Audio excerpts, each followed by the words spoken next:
میرے نبی نے فرمایا کہ سب سے اعلیٰ درجے کا ایمان والا وہ ہے جس کے اخلاق اچھے ہیں۔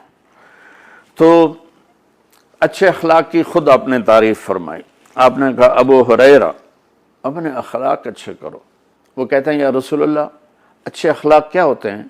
تو آپ نے کہا تصل من قطعک وتعطی من حرمک وتعفو عن من ظلمک۔ ابو ہریرہ اچھے اخلاق کا آخری پیمانہ یہ ہے کہ جو توڑے اس سے جوڑو، جو منہ موڑ جائے ان جا کے وہ سلام کرو، سر تو لے کے پیر تک پسینہ آ جائے گا۔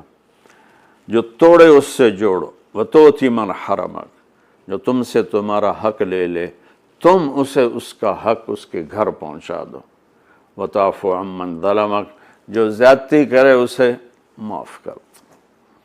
حضرت عمر کا فرمان سنو۔ حضرت عمر رضی اللہ تعالیٰ عنہ نے فرمایا کہ ایھا الناس لا تغرنکم طنطنۃ الرجل باللیل فی صلاۃ۔ لوگوں کسی کو تہجد میں روتا دیکھ کے یہ نہ سمجھنے کہ بڑی پہنچی ہوئی سرکار ہے۔ ان الرجل من ادى الامانۃ اذا اؤتمن ومن سلم المسلمون من لسانہ ویدہ۔ عمر جیسی ہستی فرما رہے ہیں کہ سن لو، کامل انسان وہ ہے جو کسی کو دھوکہ نہ دے اور جو کسی کو دکھ نہ پہنچائے، وہ ہے کامل انسان۔ ہمارے ماحول میں عبادات غالب ہیں اور اخلاق مغلوب ہیں، تو لمبے لمبے نفل، ہر سال حج کرنا، عمرے پہ عمرہ کرنا بہت اچھی بات ہے، اللہ کو پسند ہے، محبوب ہے، لیکن کمال عبادات سے نہیں آتا، کمال اخلاق سے آتا ہے۔ تو میرے نبی نے فرمایا کہ اسلام ہے میٹھا بول بولنا، کھانا کھلانا۔ پھر وہ پوچھتا ہے اچھا یا رسول اللہ ای الاسلام افضل، اسلام کا سب سے اعلیٰ درجہ کیا ہے؟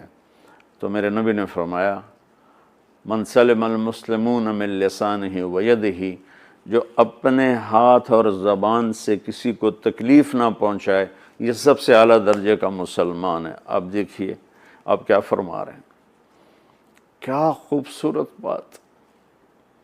جو جہاد کرتا ہے وہ سب سے اعلیٰ درجے کا مسلمان ہے، جو تبلیغ کرتا ہے، جو ذکر کے سارے اور مراقبے کے ساری منازل طے کرتا ہے، جو علم کے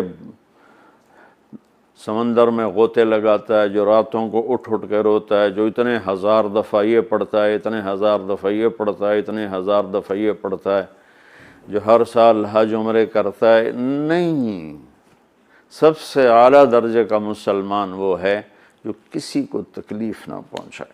خیر الناس من ینفع الناس، آپ نے فرمایا سب سے بہترین انسان وہ ہے جو دنیا کے کسی انسان کو تکلیف نہ پہنچائے، نفع پہنچائے۔ انسان، مسلم بھی نہیں کہا، انسان، ہر انسان کے لیے جو سکھ کا باعث بن رہا ہے اور دکھ نہیں پہنچاتا، وہ سب سے اعلیٰ درجے کا انسان ہے۔